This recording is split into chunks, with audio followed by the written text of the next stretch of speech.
I was sitting on my couch one night, watching TV with my husband, when all of a sudden I had a shooting pain in my left breast. Like any female, I immediately put my hand over where the pain was and questioned what I was feeling and felt my breast to see if anything was out of the norm. I found about a dime-sized lump in my left breast. I immediately got on my patient portal for my gynecologist and scheduled time to see her. The time was in 2 weeks. In those 2 weeks, I was nervous and excited because I thought maybe I was pregnant and this is a cyst that's coming from all the hormones because we were trying to get pregnant. I remember vividly, it was right before ACL, and I took a pregnancy test to see if I should drink wine while I was at ACL. Came back negative, and I had the best time with some amazing friends. That following week, I went to the gynecologist, and she raised a flag saying, this could be a cyst or it could be something more. Let's get you in immediately for an ultrasound. And after they do the ultrasound, if they see something, a mammogram. I walked through the doors of the imaging facility, and when I was greeted, I immediately was asked if I wanted a robe that was warmed or not. And I remember it, but I don't know why that question made me cry instantly, and I knew something was not right. I went back for the ultrasound alone. This is before COVID. And I was scared. After the ultrasound ended, they took me immediately to get a mammogram. It was within seconds. In those seconds, I knew I had cancer. The radiologist sat me down and asked me if I had brought anyone with me. I said no, and I immediately started to cry. I had to go for an immediate biopsy. I was scheduled for a biopsy on a Tuesday morning and Tuesday night. We were scheduled to fly to Minnesota for a work trip. My husband was going to come with me. We were so excited to see family. When we were sitting down with his family, I had to hide a secret that something could be very wrong because we didn't know what it was and we weren't ready to tell people until we could process our emotions. And I think they knew because I was icing my breast because it hurt. The biopsy was not fun and the numbing didn't actually work for me. And so I actually felt the biopsy. On October 24th of 2019, I found out I had breast cancer. Instantly, my gynecologist worked to get me in with the best oncologist in the state of Texas. She met with me after hours, after her office had closed, because she knew what she was up against. We immediately scheduled PET scans, MRIs, every test that you could think of, a port placement so I could go through chemo, scheduled me to be fitted for a cold cap so I could save my hair, and scheduled me for an IVF appointment to see if saving my eggs was even viable. Because in this reality, while I was trying to get pregnant, instead, I got breast cancer. My story is not unique. There are many women who have faced the same reality while trying to get pregnant or while they are pregnant. I am blessed to have a team of professionals working with me to make sure that I could save eggs to turn into embryos. It was on a Wednesday when I met with Texas Fertility. And on that Wednesday, I received my first period in 10 years. That was a sign for me that I was on the right path. I went through and had my port placement while taking IVF meds. My port placement was botched and my lungs filled up with fluids. We watched it to see if it would start to dissolve, and it didn't. And so I went for my egg retrieval on November 11th, my husband's birthday, and we were able to get 25 eggs, which turned into 6 embryos. And on November 12th, I had my first round of chemo.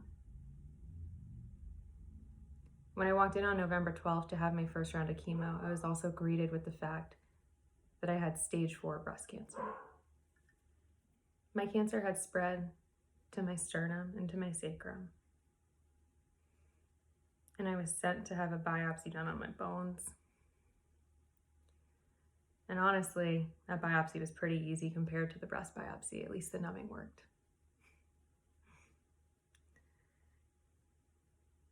On November 14th, my parents' anniversary,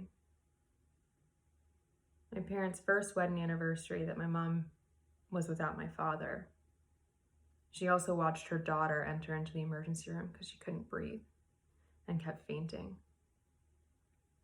after a round of chemo. In the emergency room, we realized that the fluid had to leave my lungs, and the only way to do that was a pleural effusion. They shoved this giant needle into my back and told me to sit still. This wasn't going to hurt much. Every time a doctor says that, you know they never did the procedure on themselves.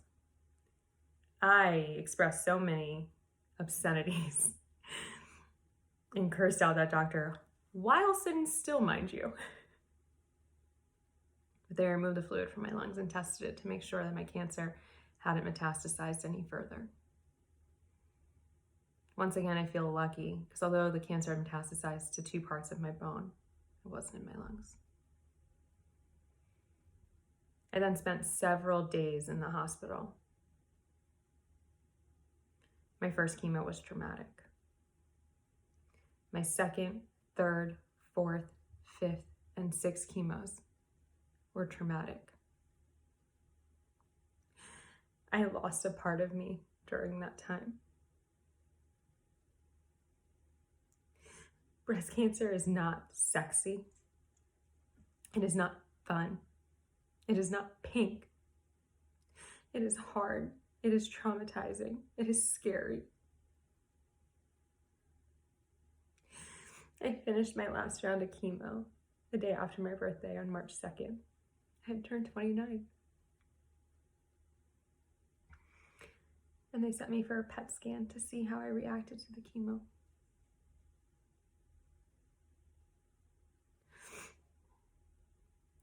At the end of March, I went to have surgery to have a lumpectomy. We had figured that a lumpectomy was the best case for me so I can continue monitoring just a little bit more effectively. So I had a lumpectomy and lymph removal, and my surgeon got clear margins. And as I went home that day, I got a phone call during recovery that I was in no evidence of disease. I had a full response to my chemo.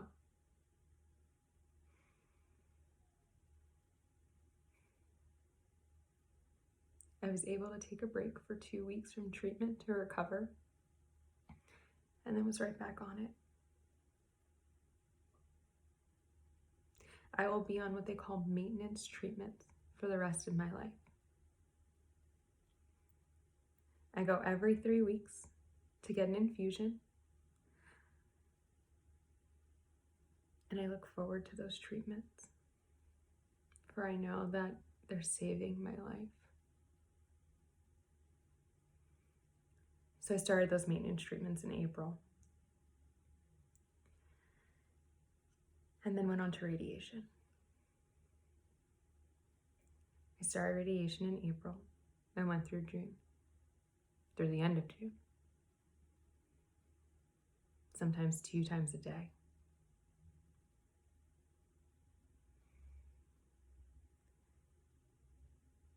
The radiation was when I lost my will to keep fighting. It was a lot to go from chemo to surgery to radiation when my body didn't want any more.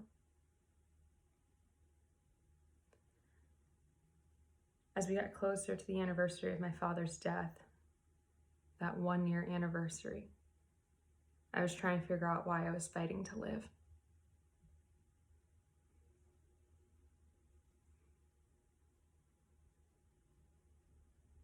I kept going.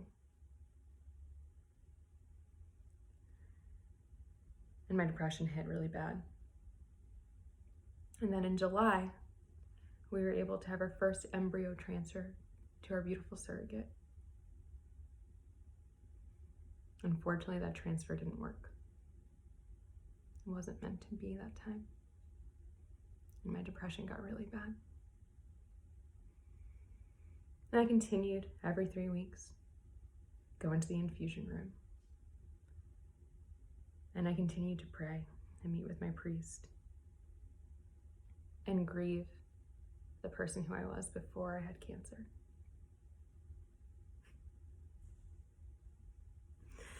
What they don't tell you during breast cancer awareness is breast cancer is more than October. It's more than pink.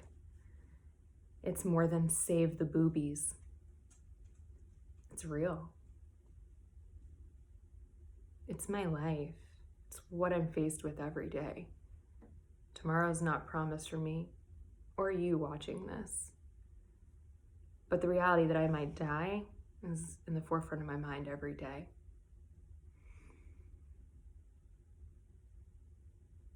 Now, in October of last year, we did another embryo transfer, and this time it worked. And our surrogate was able to carry our son to 33 weeks. And now I have a reason, more so than myself, more so than my mom and my husband, to live.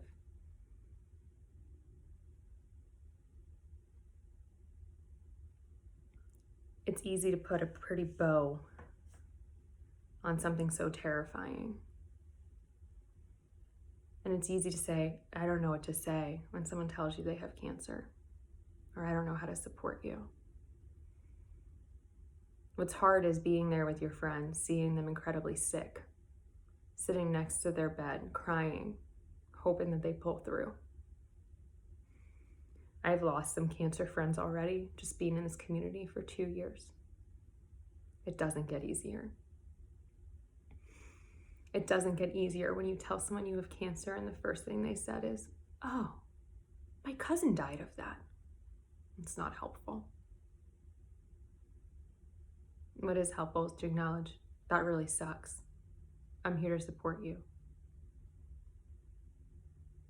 And be there to support them. My journey that I just laid out for you is not uncommon. It doesn't always have a happy ending. And it doesn't always have a survival. We're not fighting cancer. We're not brave. We were pushed into this battle, no armor, by ourselves, to figure out, do you want to live or do you want to leave this world behind? Some of us choose that we want to live, while others say it's not worth it, and that's okay too. I want to live, and I want to teach you something. Breast cancer is not pretty. And unfortunately, it's now a big part of who I am. It's okay to be scared. It's okay to not understand why you're going through this or why your friends and family go through this. And it's okay to ask for help. There are other people who are able to help and willing to. Find your community. I'm not going to tell you it gets better, because sometimes it doesn't. I'll tell you it's freaking hard. And if you want to do it and you want to beat it, you can, sometimes. You'll never lose your battle. I will never say someone lost their battle.